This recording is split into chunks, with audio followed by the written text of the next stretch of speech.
오늘 이 새벽 우리가 함께 볼 하나님의 말씀은 요한복음 21장의 말씀입니다. 요한복음 21장 우리 1절 말씀부터 우리 14절까지의 말씀을 저와 여러분이 한 절씩 교독하시고 마지막 14절은 함께 합독하도록 하겠습니다. 요한복음 21장 1절에서 14절 말씀입니다.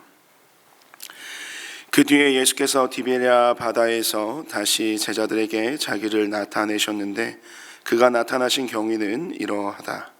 시몬 베드로와 쌍둥이라고 불리는 도마와 갈릴리 가나 사람 나다나엘과 세베대의 아들들과 제자들 가운데서 다른 두 사람이 한 자리에 있었다. 시몬 베드로가 그들에게 말하기를 나는 고기를 잡으러 가겠소 하니 그들이 우리도 함께 가겠소 하고 말하였다. 그들은 나가서 배를 탔다. 그러나 그날 밤에는 고기를 한 마리도 잡지 못하였다. 이미 동틀 무렵이 되었다. 그때에 예수께서 바닷가에 들어서셨으나 제자들은 그가 예수이신 줄을 알지 못하였다. 그때 예수께서 제자들에게 물으셨다. 얘들아, 무엇을 좀 잡았느냐? 그들이 대답하였다. 못 잡았습니다. 예수께서 그들에게 말씀하셨다. 그물이 배 오른쪽에 던져라. 그리하면 잡을 것이다. 제자들이 그물을 던지니 고기가 너무 많이 걸려서 그물을 끌어올릴 수가 없었다. 예수가 사랑하시는 제자가 베드로에게 저분은 주님이시다 하고 말하였다. 시몬 베드로는 주님이시라는 말을 듣고서 벗었던 몸에다가 겉옷을 두르고 바다로 뛰어내렸다. 그러나 나머지 제자들은 작은 배를 탄 채로 고기가 든 그물을 끌면서 해안으로 나왔다. 그들은 육지에서 백자남집 밖에 떨어지지 않은 곳에 들어가서 고기를 잡고 있었던 것이다. 그들이 땅에 올라와서 보니 숯불을 피워 놓았는데 그 위에 생선이 놓여 있고 빵도 있었다. 예수께서 제자들에게 말씀하셨다. 너희가 지금 잡은 생선을 조금 가져오너라. 시몬 베드로가 배에 올라가서 그물을 땅으로 끌어내렸다. 그물 안에는 큰 고기가 153마리나 들어있었다. 고기가 그렇게 많았으나 그물이 찢어지지 않았다. 예수께서 그들에게 말씀하셨다. 와서 아침을 먹어라. 제자들 가운데서 아무도 감히 선생님은 누구십니까? 하고 묻는 사람이 없었다. 그가 주님이신 것을 알았기 때문이다. 예수께서 가까이 오셔서 빵을 집어서 그들에게 주시고 이와 같이 생선도 주셨다. 함께 읽습니다. 예수께서 죽은 사람들 가운데서 살아나신 뒤에 제자들에게 자기를 나타내신 것은 이번이 세 번째였다. 아멘. 오늘 요한복음 21장 우리 1절 말씀부터 14절까지의 말씀을 가지고 우리 다시 제자로라는 말씀의 제목으로 우리 이 시간 하나님의 은혜를 잠시 나누도록 하겠습니다.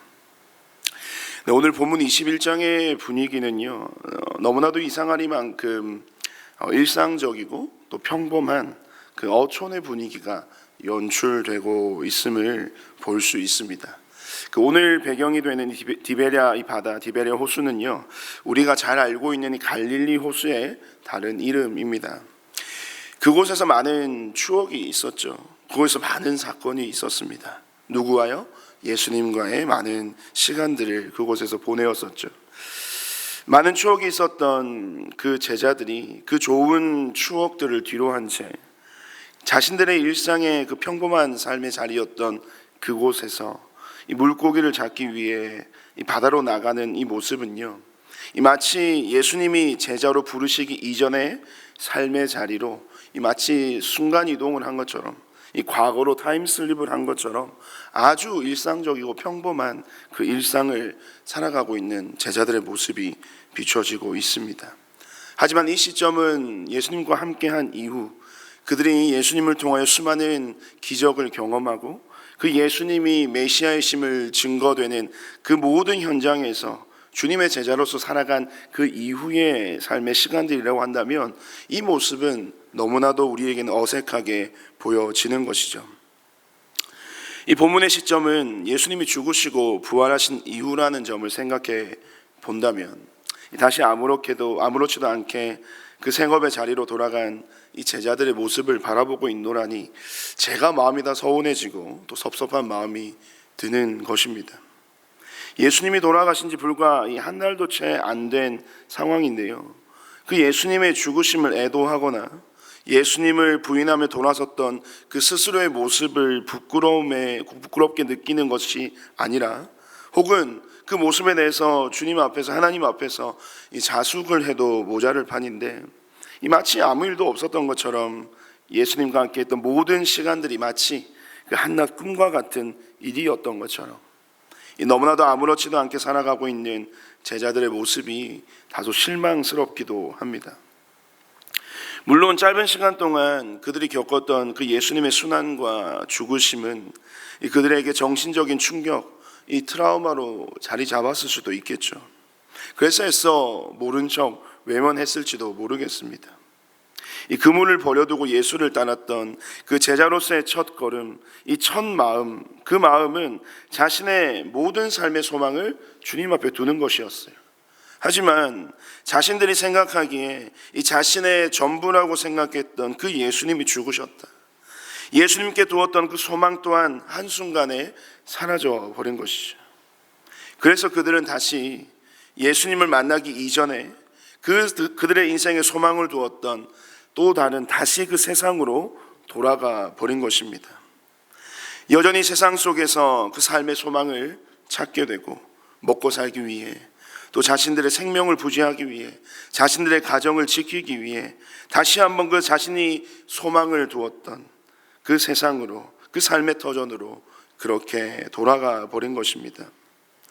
그들의 마음 상태를 잘 표현하고 있는 본문이 오늘 바로 4절의 말씀일 겁니다. 4절의 말씀을 보시면, 이미 동틀 무렵이 되었다. 그때 예수께서 바닷가에 들어서셨으나 제자들은 그가 예수이신 줄을 알지 못하였다라고 기록하고 있습니다. 물론 동이틀 정도의 시간이라서 육안으로 잘 확인이 불가했을 수도 있습니다. 하지만 사실은 그들은 예수님을 발견하지 못했던 것입니다. 그들은 예수님을 깨닫지 못했던 것입니다.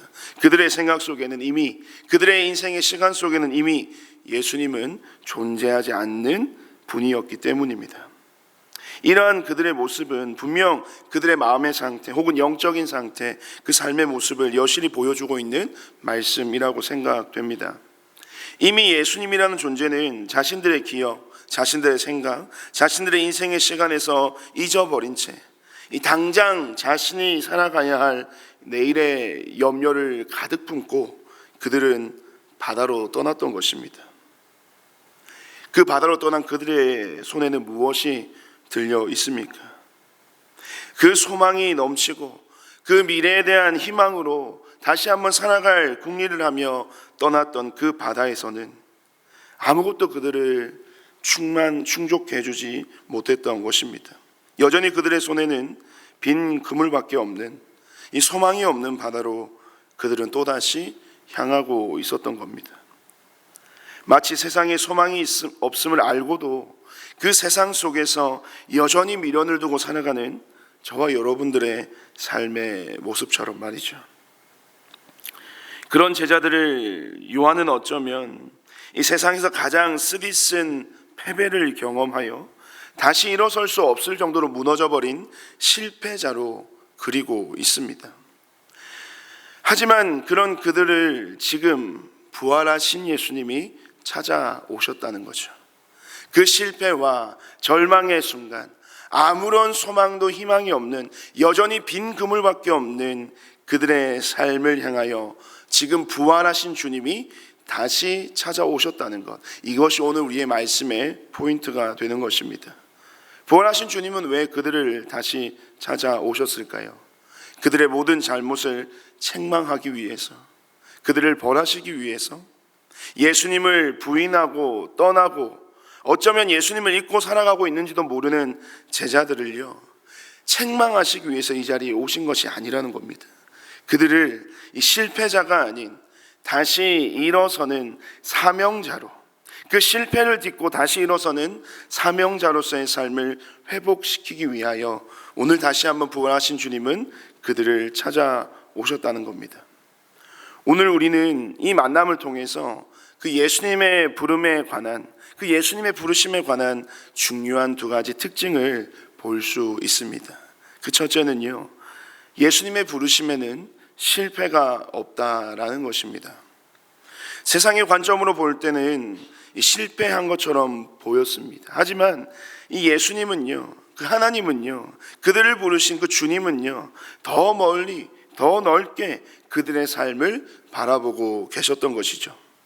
죄인된 인간으로서의 한계를 경험하고 그로 인한 쓰디쓴 실패의 잔을 마셨던 그 제자들이었지만, 또한 앞으로 또 넘어질 것이고 또 실패하고 또 무너질 수도 있겠지만, 주님은 다시 그들에게 손을 내미셨습니다. 왜요? 적어도 그들을 부르신 예수님에게는 결코 실패가 없으시기 때문입니다. 그래서 예수님의 부르심에는요, 실패가 없다라고 이야기할 수 있는 것이죠. 또한 예수님의 부르심에는요, 분명한 목적이 있습니다. 그들을 사도로 세우셔서 이 열방을 향한 복음의 전달자로, 또 열방 속 주님의 나라의 확장의 그 원대한 뜻을 이루게 하기 위한 당신의 종으로, 당신의 일꾼으로 세우시려는 그 예수님. 그 예수님은요, 지금 실패와 좌절, 절망과 허무로 살아가는 그들에게 또다시 찾아오셨다라는 것입니다.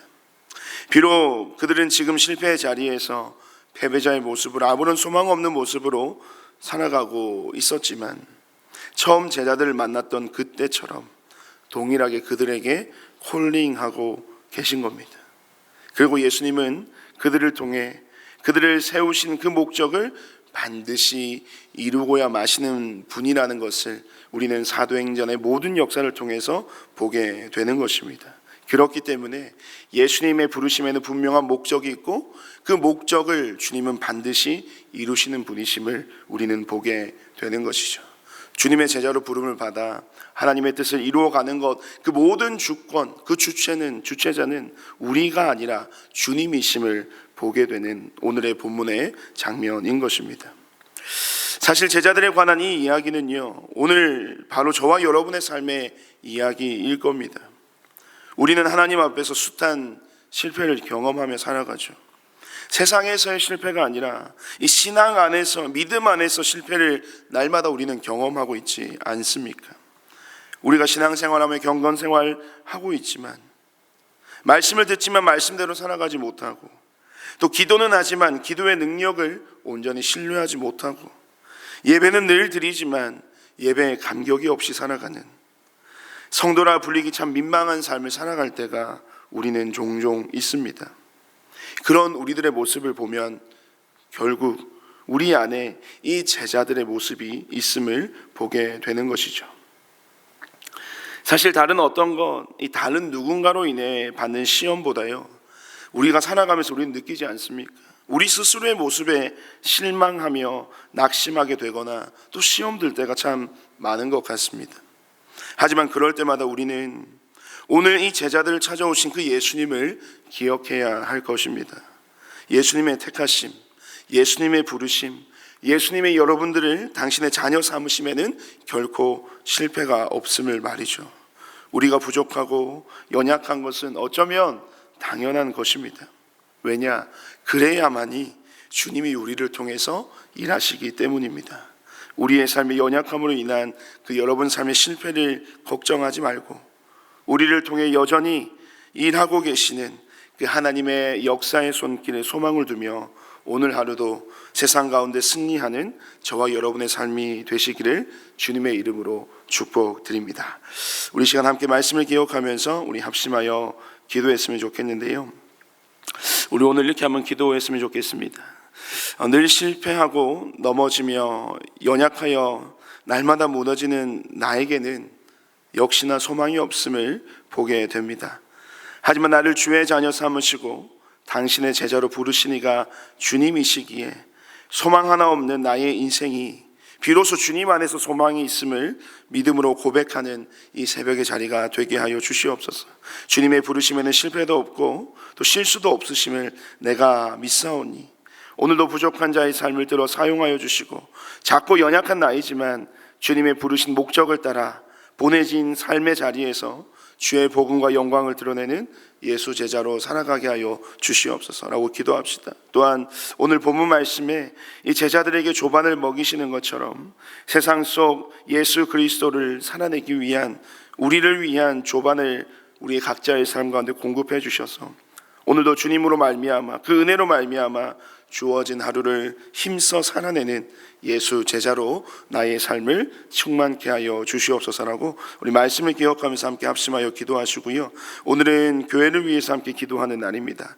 우리 은혜샘물교회가 주님의 말씀으로 든든히 세워져 가는 온전한 주님의 교회가 되게 해달라고 함께 기도합시다. 특별히 지난 한 주간 우리 집회를 통해서 놀라운 부활의 소망과 십자가의 사랑을 경험케 하셨는데, 우리 각자에게 주셨던, 또 우리 교회 공동체에게 주셨던 그 모든 말씀들이 모든 성도들의 삶과 또 은혜샘물교회 공동체 위에 풍성한 열매로 맺어지게 하여 주시옵소서라고, 십자가의 사랑과 또 부활의 소망을 일상 속에서 또 세상 가운데 드러내며 나타내며 살아가는 주님이 쓰시는 교회, 또 쓰임받는 모든 목장과 성도들의 삶이 되게 하여 주시옵소서라고 우리 시간 말씀을 기억하며 또 우리 교회를 위해서 우리 함께 합심하여 기도하시고 각자 개인의 기도 제목으로 자유롭게 기도하시고 돌아가시길 바랍니다. 우리 합심하여 기도하겠습니다.